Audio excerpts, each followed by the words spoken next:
Hello there. A letter to business leaders from 3 cabinet ministers says that trade will continue under unchanged EU rules during the post-Brexit transition period.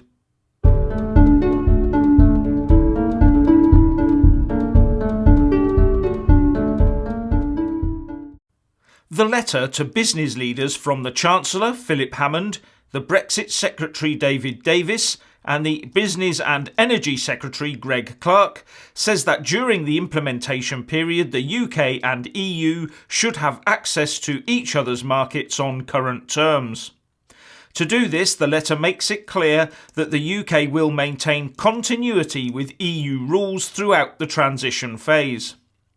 The letter goes on to say that it is their intention that the transition period should be time limited and that businesses will be able to continue to trade as they do today until it's time to make any changes necessary for the future partnership.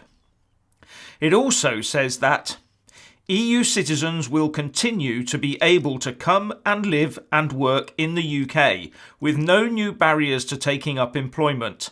As the Prime Minister has made clear, we will introduce a registration scheme for new arrivals in preparation for our future immigration system, but this will not place any new burdens on businesses during the implementation period.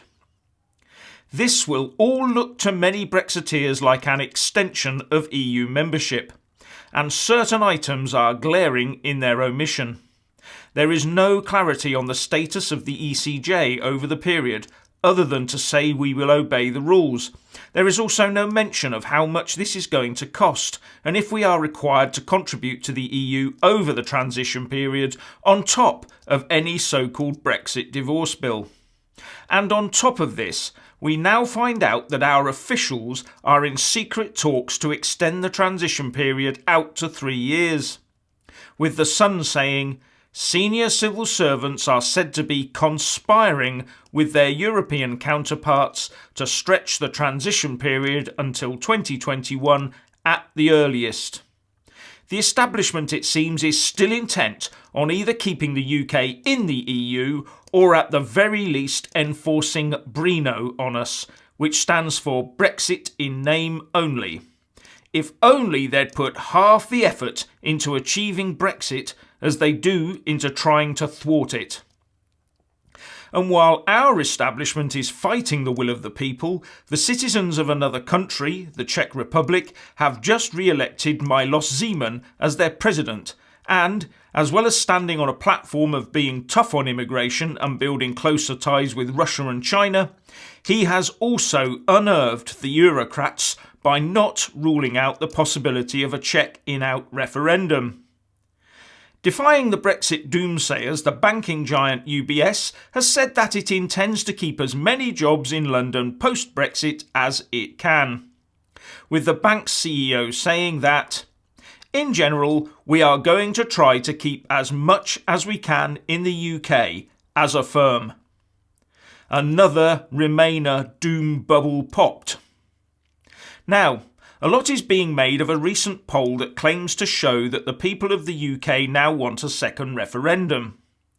Although the numbers show only a small lead for Remain of 51% to 49%, this is the same sort of results as seen in the lead up to the referendum itself, where polls consistently underestimated the actual Leave vote.